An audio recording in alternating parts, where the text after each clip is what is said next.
தமிழ் படத்தில் வந்து அப்போ நான் வாங்கிட்டு இருக்கும்போது 750 ரூபாய், அதுக்கு முன்னாடி 500 ரூபாய், 750 ரூபாய் சம்பளம். அதே வந்து மலையாள படத்தில் வந்து 300 ரூபாய் சம்பளம். கமல் சாரும் மாலினி இருக்கால போதும் அப்படின்னு சொல்லிட்டாங்க. ஆக்சுவலாக நான் மட்டும் போய் அந்த சாங் எடுத்த சாங்கு. பட் என்னடா அது அசிஸ்டன்ட் 2 பேர் இருக்காங்க, 2 பேர் ஆடும்போதெல்லாம் கமல் சார்னா இப்போ நான் அசிஸ்டன்ட் நான் அடிக்கிறேன் அப்படின்னு வேறு அந்த மாதிரி ஒரு வாட்டி அவரோட இது அவரே அடிப்பார். ஸ்ரீதேவி இது நான் ஆடி காமிப்பேன், அந்த மாதிரி இடம். சரி இப்போ நான் ஆர்டிஸ்ட் நான் ஆடிக்கிறேன் அப்படின்ட்டு அவரே ஆடிடுவார், 2 பேர் அவர் அப்படி அந்த மாதிரி.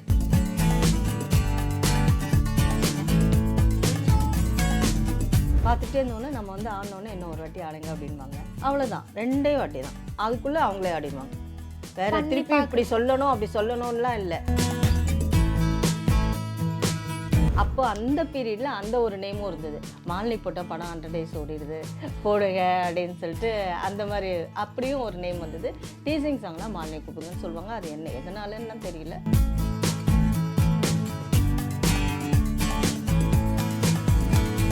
நான் ஃபுல்லாக டான்ஸ் எல்லாம் ஆடி முடிச்சுட்டு சாங் நின்றுட்டேன்.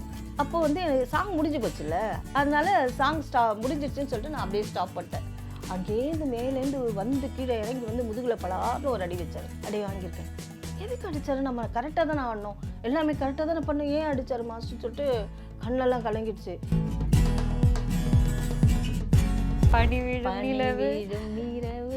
அந்த சாங் நானும் ஜான் பாபும் சோலோ அடிப்போம், ரேவதி மேமும் மோகன் சாரும் இருந்திருப்பாங்க அதில்.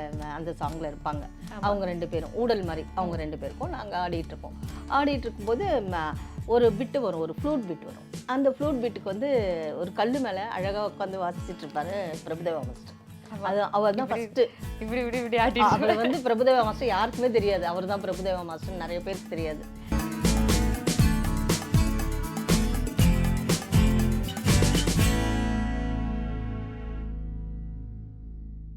நம்ம இந்த கொரியோகிராஃபிங்கிற ஒரு இது சினிமால மாறிக்கிட்டே வருது, ஒவ்வொரு காலகட்டத்திலையும் மாறிக்கிட்டே வருது இல்லையா? இப்போ அந்த சமயத்துல மாஸ்டர் இருந்தாங்க, அசிஸ்டன்ட் இப்போ கொரியோகிராஃபர் இருந்தாங்கும் போது இது எப்படி மேம் ஒர்க் ஆகும்? ஒரு பாட்டுனா எவ்வளோ நாள் முன்னாடிக்கு இந்த ரிஹர்சல் ஆரம்பிக்கும், இல்லை அந்த லொக்கேஷன்ல அப்பவே சொல்லி கொடுத்து ஆடுறது தானா? அது எப்படி நடக்கும்னு சொல்ல முடியுமா? என்னென்னா முன்னாடியே கேசட் கொடுத்துருவாங்க. அப்போல்லாம் கேசட் வரும், கேசட் கொடுத்துட்டு வீட்டுக்கு வந்துடும். 3 கேசட் வந்துடும், 3 டேப் ரெக்கார்டர் 3 கேசட் வந்துடும் மாஸ்டர் வீட்டுக்கு. 3 படத்துலேருந்து ஒரு இதுவாக வீட்டில் முன்னாடியே நாங்கள் ப்ரிப்பேர் பண்ணிவிடுவோம், ரிஹர்சல் பண்ணிவிடுவோம். சாங்குக்கு ரிஹர்சல் பண்ணிவிட்டு அதுக்கப்புறமா தான் அங்கே போயிட்டு நாங்கள் ஆர்டிஸ்ட்டுக்கு சொல்லி தருவோம். ஆர்டிஸ்ட்டை வந்து ரிஹர்சலுக்கு அப்போ கூப்பிட மாட்டோம், எல்லாம் பெரிய ஆர்டிஸ்ட்டு. எங்கள் மாஸ்டர் ஒர்க் பண்ணதெல்லாம் பெரிய டேரக்டர், ஏசி திலோச்சந்தர் சார், இந்த மாதிரி முக்தா சீனிவாசன் சார், எல்லாருமே பெரிய ஜெகநாதன் சார், அந்த மாதிரி பெரிய பெரிய டேரக்டர்ஸ் எல்லாருமே. ஆர்டிஸ்ட்டும் அதே மாதிரி சிவாஜி சார், கேஆர் விஜயாமா, அந்த மாதிரி எல்லாமே பெரிய ஆர்டிஸ்ட். அவ்வளோ எடுக்கும்போது அவங்களுக்கு தகுந்த மாதிரி சாங்கு பண்ணிட்டு போவோம். அதே மாதிரி அங்கே போயிட்டு இது எடுத்துடுவோம். அதே வந்து நல்ல ஒரு ஆடுற மாதிரி சாங் வந்துச்சு, கொஞ்சம் ரொம்ப எங்கே இருக்கவங்க ஆடுறாங்க, இல்லை புதுமுகங்கள் ஆடுறாங்கன்னா அவங்களுக்கு புதுமுகம்னும் போது ஓரளவுக்கு கொஞ்சம் அவங்களுக்கும் ஃபியர் இருக்கும்ல. இப்போ எனக்கு இருந்த மாதிரி, நான் வந்த புதுசில் இருந்த மாதிரி, அதுக்காக அவங்கள ரிஹர்சல் கூப்பிடுவாங்க. ரிஹர்சல் கூப்பிட்டு அவங்களுக்கு சொல்லிக் கொடுக்க சொல்லுவாங்க, அப்போ சொல்லிக் கொடுப்போம். அந்த மாதிரி போன காலகட்டமும் இருக்குது. அதே மாதிரி சில இடத்துல மோஸ்ட்லி மலையாள படம், தமிழ் படமும் அந்த மாதிரி ஆயிருக்கு.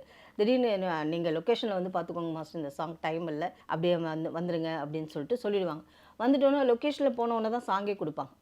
அதை கேட்டு உடனே அப்படியே பண்ணுறதும் இருக்குது. நீங்கள் அது 2வது கேட்ட கேள்விக்கு பதில். 2மே இருக்குது, 2மே பண்ணியிருக்கோம். நிறைய ஆக்டர் சொல்லி கேட்டிருக்கேன், சிலதெல்லாம் ஒரே நாளில் ஒரு சாங் முடிச்சிருவாங்க, இல்லை ஒரே நாளில் 2 சாங் முடிச்சிருவாங்கிற மாதிரிலாம். அது நிறைய மலையாள படத்தில் நடந்திருக்கு. மலையாள படத்தில் ஒரே நாளில் 2 சாங் முடிச்சிருவாங்க நிறைய. அதே மாதிரி ஒரே நாளில் ஒரு சாங்கும் முடிச்சிருவாங்க.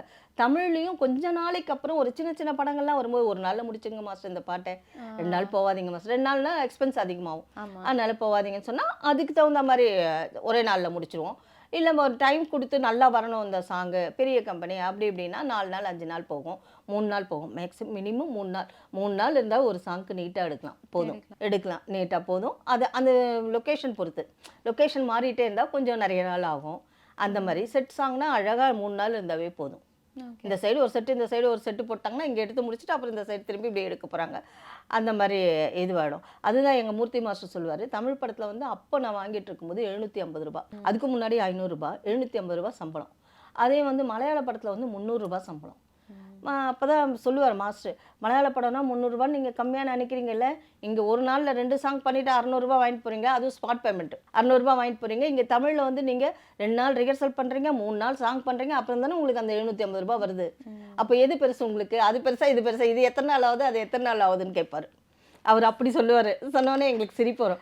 இல்லை கரெக்டாக மாஸ்டர், இருந்தாலும் நம்ம தமிழ் வேணும் இல்லை, தமிழில் பண்ணால் தானே நம்ம ஜனங்களை பார்ப்பாங்க நம்மள அப்படின்னு சொல்லி அந்த மாதிரி ஒரு கண்டிப்பா. ஆனா இதுல என்னன்னா ஒரு சினிமால எவ்வளவோ இப்பதான் ரொம்ப மினிமல் ஒரு பாட்டு 2 பாட்டு இப்படி இருக்கு. ஆனா பழைய படத்துல எல்லாம் எவ்வளவு பாட்டு இருக்கும் மேம். அப்ப அவ்வளோ பாட்டும் நம்ம கொரியோகிராஃப் பண்றதுங்கிறது எப்படி எப்படி எப்படி பண்றீங்க அது? இல்லை அது எனக்கு என்னன்னா ஒரு சீனியர் அக்கா சொல்லி நான் கேள்விப்பட்டேன்.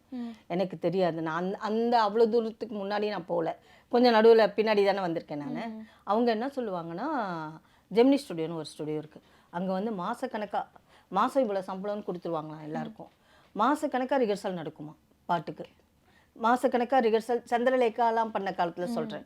அவங்களாம் அப்படிதான் 2 மாதம் ரிஹர்சல், 1 மாதம் ரிஹர்சல் அப்படிலாம் நடந்து அதுக்கப்புறம் செட்டில் வந்து பண்ணுவாங்க சாங்ஸ். அந்த மாதிரிலாம் இருக்குது. மாத சம்பளம் அவங்களுக்கு, ஒரு சாங் அமௌண்ட்டு சம்பளம்னு கிடையாது. அவங்க அங்கே விட்டு வரவே மாட்டாங்க. அந்த மாதிரி அங்கேயே இருப்பாங்க. அப்ப நீங்க பண்ற சமயத்துல ஒரு படத்துல எவ்வளவு பாட்டு மேம் இருக்கும்? நாங்க கொரியோ பண்ண படத்துல வந்து ஒரு படத்துல வந்து நான் ஒரு 6 சாங் 5 சாங் இருக்கும். 5 சாங் 6 சாங் கண்டிப்பா இருக்கும். 2 குரூப் சாங் இருக்கும், ஒரு இந்த சாங் இருக்கும், என்ன சொல்றது, டூயட் 2 சாங் இருக்கும், 2 டூயட் இருக்கும், 2 குரூப் இருக்கும். டூயட்லேயே ஒரு குரூப்பும் வந்துடும் அப்படியே. அதுக்கப்புறமா வந்து இந்த சாங் மாதிரி வரும், இந்த பார்ட்டி சாங் மாதிரி ஆடுவாங்க இல்லையா, அந்த மாதிரி வரும். அந்த மாதிரி ஒரு சாங் இருக்கும். இந்த மாதிரி தான் நான் இருக்கும்போது என்னென்னா, இந்த ரொம்ப குட்டி ட்ரெஸ் போட்டு ஹீரோயின்ஸ் பண்ண மாட்டாங்க அப்போ, அந்த டைமில் பண்ண மாட்டாங்க. இப்போ சுஜாதா மேம், சுமித்ரா மேம் அவங்களாம் எடுத்துக்கோங்களேன், பண்ண மாட்டாங்க. அந்த ஆடியன்ஸ் படத்தில் வந்து உட்காந்து பார்க்கணும், பிஸ்னஸ், அந்த படம் பிஸ்னஸ்க்காக வேண்டி ஒரு வந்து சாங் போடுவாங்க. இந்த மாதிரி ஒரு பார்ட்டியில் ஒரு டிஸ்கோவில் ஆடுற மாதிரி, அதுக்குன்னு ஒரு மெயினாக ஒரு சோலோ டான்ஸர்னு சொல்லி ஆர்டிஸ்ட் நிறைய பேர் வச்சுருப்பாங்க. அது ஜோதிலட்சுமிமா, விஜயலலிதாம்மா, அதுக்கப்புறமா வந்து ஜெயமாலினிமா, இந்த மாதிரி எல்லாருமே வச்சுட்டு திஷ்கோ சந்திமா, இந்த மாதிரி யார் அதுக்குன்னு வச்சுருந்தாங்க. இப்போ வந்து அப்படி கிடையாது. இப்போ வந்து ஹீரோயின்ஸே குட்டி ட்ரெஸ் போடுறாங்க, அவங்களையும் அந்த மாதிரியும் ஆடுறாங்க. அதுதான் இப்போதைக்கும் உள்ள கொஞ்சம் டிஃப்ரெண்ட் வித்தியாசம். இப்போ நம்ம ஆக்டர்ஸ்க்கு இப்போ சிவாஜி சார், எம்ஜிஆர் சார்லாம் நம்ம பேசிட்டோம். அதே மாதிரி நடிகைகளுக்கு சொல்லி கொடுக்குற ஒரு இது இருக்குல்ல, சுஜாதாமா, ஸ்ரீதேவி மேம்க்கு சொல்லி கொடுத்துருக்கீங்க. ஆமா, சொல்லுங்க மேம். அவங்க இப்போ ஸ்ரீதேவி மேம்லாம் எவ்வளோ பெரிய டான்ஸர்னு நமக்கு தெரியும். அப்ப அவங்களுக்கு சொல்லி கொடுக்குற ஒரு ப்ராசஸ் எப்படி இருக்கும்? எல்லாருமே அவங்களோட ஸ்டார்டிங் பீரியட் என்னோட ஸ்டார்டிங் பீரியட் எல்லாமே அந்த டைமில். அதாவது கல்யாணராமன் ஒரு படம் வந்தது இல்லையா, அதில் கமல் சாரும் ஸ்ரீதேவி மேமும் ஆக்ட் பண்ணியிருப்பாங்க. அதில் வந்து வந்துருச்சு ஆசையில் ஓடி வந்தேன் அந்த சாங் வந்து அசிஸ்டன்ட் கொரியோகிராஃபர் தான் நான். சோப்ரா மாஸ்டர் என்னை தனியாக விட்டு போயிட்டார். அவருக்கு வேறு சாங் வந்துடுச்சு. அவரும் ஒரு அசிஸ்டண்ட்டும் வேறு சாங்க்கு போயிட்டாங்க. இங்கே நான் மட்டும் வந்து பண்ணுறேன் பொள்ளாச்சியில். சரி மாலினி அனுப்பிடுங்க போதும் அப்படின்னு சொல்லிட்டாரு அந்த director, Rangarajan sir director, SPM சார்ட்ட அசிஸ்டண்ட்டாக இருந்தார். அவர் எடுக்கிற படம் அது. கமல் சாரும் மாலினி இருக்கால போதும் அப்படின்னு சொல்லிட்டாங்க. ஆக்சுவலாக நான் மட்டும் போய் அந்த சாங் எடுத்த சாங்கு. பட் என்னடா அது, அசிஸ்டன்ட் 2 பேர் இருக்காங்க, 2 பேர் ஆடும்போதெல்லாம் கமல் சார்னா இப்போ நான் அசிஸ்டண்ட் நான் அடிக்கிறேன் அப்படின்னு வேறு அந்த மாதிரி ஒரு வாட்டி அவரோட இது அவரே ஆடிப்பார். ஸ்ரீதேவி இது நான் ஆடி காமிப்பேன், அந்த மாதிரி ஆடும். சரி இப்போ நான் ஆர்டிஸ்ட் நான் ஆடிக்கிறேன் அப்படின்ட்டு அவரே ஆடிடுவார். 2 அவர் அப்படி அந்த மாதிரி லைட்டு மூமெண்ட்ஸ் தானே. அந்த மாதிரி அந்த சாங் தான் வந்துருச்சு. அந்த சாங் பண்ணும்போது நாங்கள் 2 பேரே பண்ணிட்டு இருந்தோம். அவர் ரொம்ப ஹெல்ப் பண்ணார் கமல் சார். டான்ஸராக இருந்ததுனால அவ்வளோ ஹெல்ப்பு.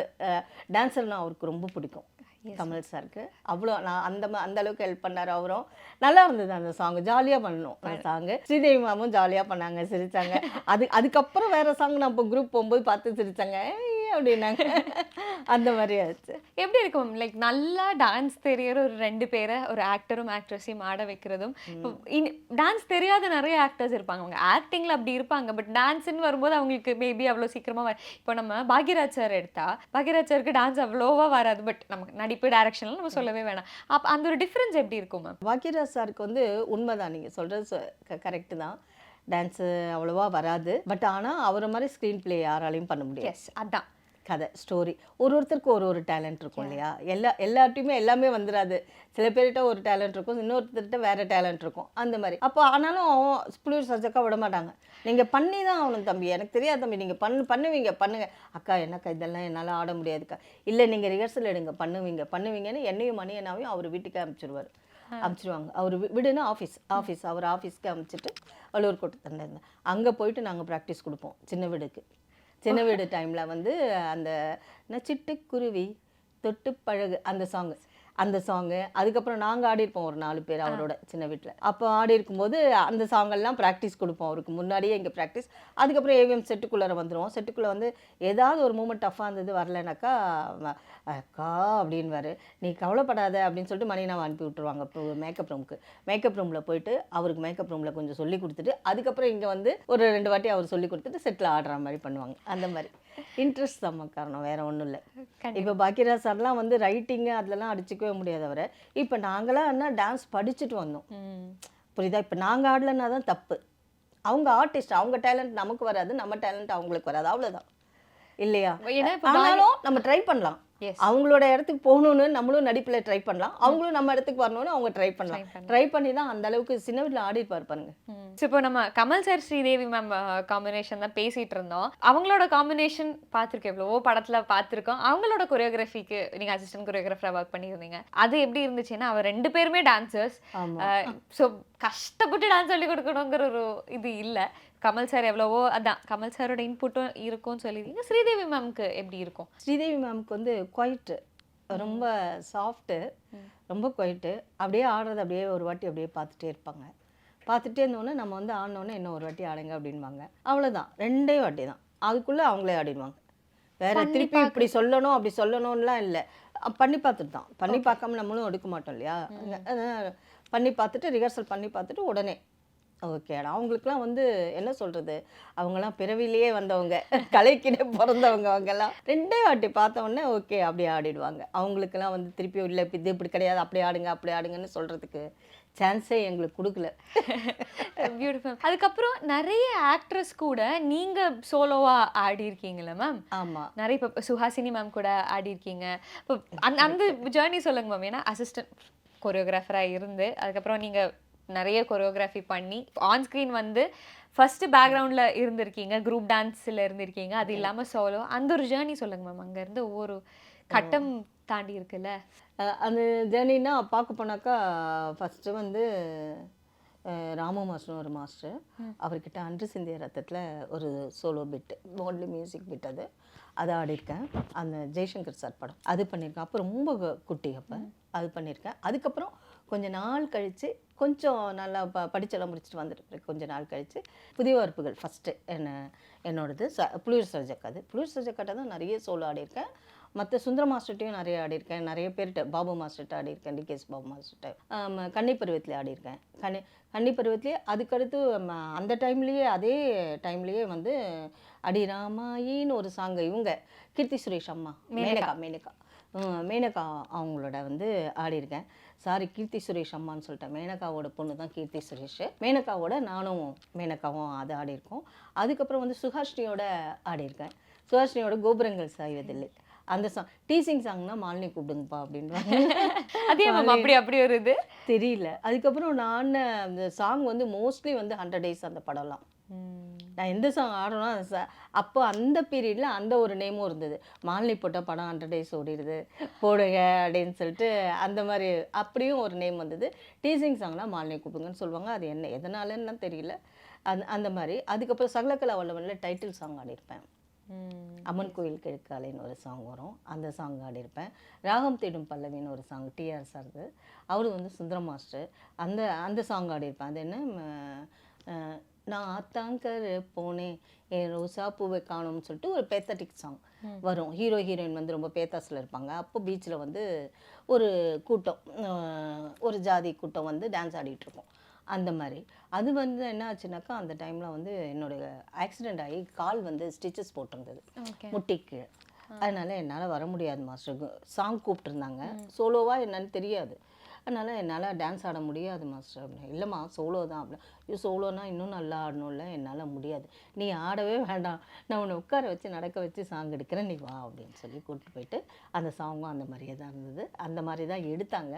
அந்த மாதிரி எடுத்துகிட்டே இருக்கும்போது ஒரு ஷாட்டில் மறந்துட்டார் மாஸ்டர். எனக்கு காலில் அடிபட்டிருக்கதே மறந்துட்டார். கேமரா வந்து மேலே இருக்குது, லாங்கில் இருக்குது. ஒரே லைன் நிற்க வச்சுட்டாங்க கேர்ள்ஸ் பாய்ஸ்லாம். நான் இந்த லாஸ்ட்லேருந்து முன்னாடி வரைக்கும் மேலேருந்து சொல்கிறார் அவர், அங்கேருந்து கேமரா பக்கத்தில் இருந்துட்டு அங்கேருந்து ஓடி வந்து ஃப்ரண்ட்டில் வந்து நிற்கணும் அந்த லைன் முடியறதுக்குள்ளார அப்படின்னாரு. கால் வேறு எப்படி இருக்குது, அது வரைக்கும் நடந்து தான் பாடினேன், உட்காந்து தான் பாடினேன் அது வரைக்கும்.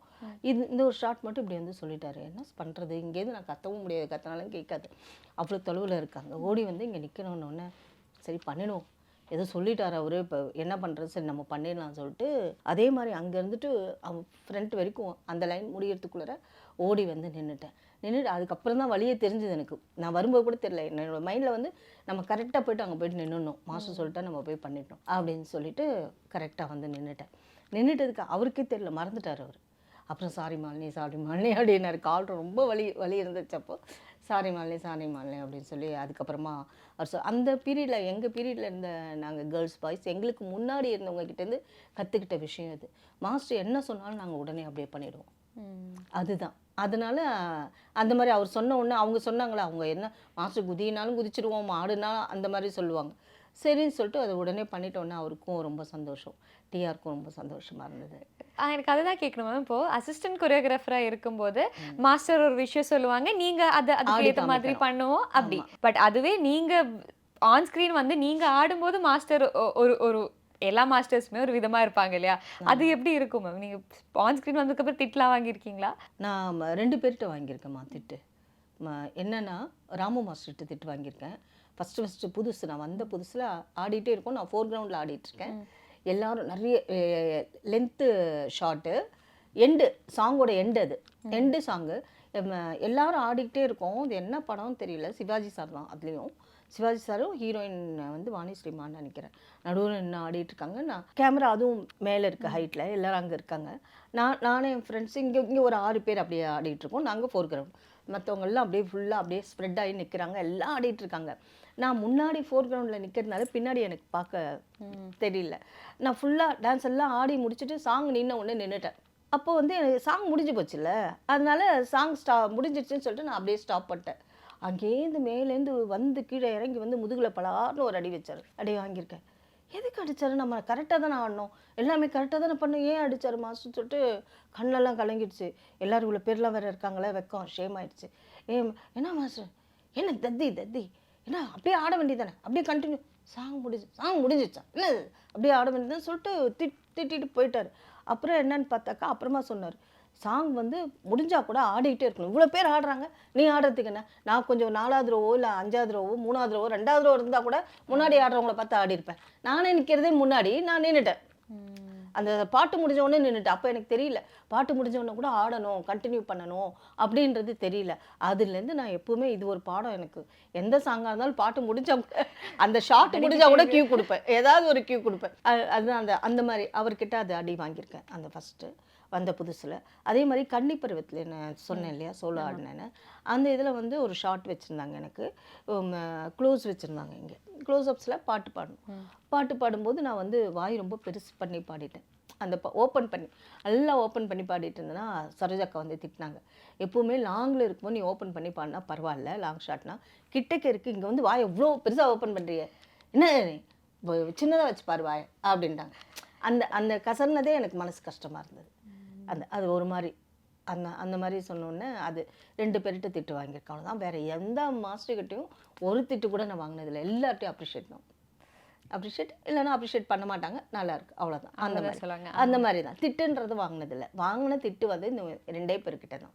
Okay ma'am. இப்போ அதில் கோபுரங்கள் சாய்வதில்லை பற்றி நம்ம கண்டிப்பாக பேசி ஆகணும். இப்போ சுஹாசினி மேம் கூட ஆடி இருக்கீங்க இல்லையா மேம்? சுஹாசினி மேமோட இனிஷியல் ஸ்டேஜ், அவங்களும் சினிமாக்கு வந்த புது சமயம், பருவராகம் அந்த டைம் பருவராகம் பாட்டு என்ன நெஞ்சத்தை கில்லாதேலையும் ஆடிருக்கேன். சுஹாசினி மேடம் ஃபர்ஸ்ட் படம் நெஞ்சத்துக்கு இல்லாத கீச் கீச்சுன்னு ஒரு பையன் இருப்பான்ல ஒரு கேரக்டர், ஆமா. அந்த பையனோட டான்ஸ் ஆடிப்பேன். ஒரு சீன் வரும் சின்னதாக ஒரு கடை, அதுக்கப்புறமா ஒரு சாங் அவனோட இமேஜினேஷனில் ஒரு சாங், அந்த mechanic set car mechanic settle, அதுவும் சுந்தர மாஸ்டர் தான் அதில் ஆடி இருக்கேன். கரெக்ட். சுஹாசினி மேடமோட நல்ல ஒரு இது ஆடி இருக்கீங்களே. அப்போ இந்த இதில் கோபுரங்கள் சாய்வதில்லை அந்த படத்துல அந்த பாட்டுல நீங்க அவங்கள கொஞ்சம் கிண்டல் பண்ணி பேசுற மாதிரி தானே இருக்கும். ஆமா. சுஹாசினி மேம் இப்போ எல்லாருமே அவங்கள பத்தி பேசுற ஒரு விஷயம் என்ன, மல்டி டேலண்ட், எல்லா விஷயத்திலயுமே அவங்களோட ஒரு இது அங்க இருக்குங்கிற மாதிரி எல்லாரும் சொல்லுவாங்களே. இப்போ இனிஷியல் ஆரம்ப காலத்துல அவங்க எப்படி இருந்திருக்காங்க? ஆரம்ப காலத்தில் அவங்க எப்படி இருந்திருக்காங்கன்னா, அவங்க ஹீரோயினாக ஆக்ட் பண்ணுறதுக்கு முன்னாடி அவங்கள எனக்கு தெரியும். ஓ ஆமாம், அவங்க வந்து அசிஸ்டன்ட் கேமரா உமனாக இருந்தாங்க இல்லையா, ஜானி படம் பண்ணும்போதெல்லாம் கூட அவங்க அசிஸ்டன்ட் கேமரா உமன். அந்த ஜானி படத்தில் நாங்களும் ஆடி இருக்கோம், சுந்தர மாஸ்டர் தான் அது ஆடி இருக்கோம். அப்பத்துலேருந்து அவங்கள எனக்கு தெரியும், பார்த்துட்டு இருக்கேன். அவங்களுக்கு வந்து என் தங்கச்சியை ரொம்ப பிடிக்கும், சோனிகிட்ட வந்து பேசிகிட்டே இருப்பாங்க என் தங்கச்சிக்கிட்ட. நான் யார்கிட்டையுமே ரொம்ப பேச மாட்டேன் எப்போவுமே, யாராவது வந்து பேசுனாங்கன்னா பேசுவோம், இல்லைன்னா இல்லை அந்த மாதிரி.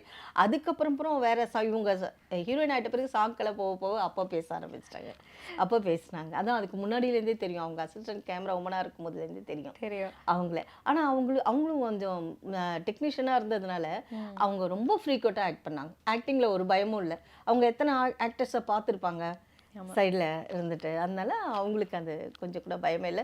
நீங்கள் சொன்ன மாதிரி மல்டி டேலண்ட் தான், செம்மையாக பண்ணுவாங்க. அவங்களோட சிரிப்பு எனக்கு ரொம்ப பிடிக்கும், அதாவது ஃப்ரீயாக சிரிப்பாங்க. அதுதான் அந்த மாதிரி. சில பேர் அடக்கி சிரிப்பாங்க, கேமராக்குன்னு வந்து இந்த அளவுக்கு தான் பல்லு தெரியணும், இதுக்கு மேலே தெரியக்கூடாது, சும்மா அவ்வளோதான் சிரிக்கணும் என்னதான் அப்படின்வாங்க.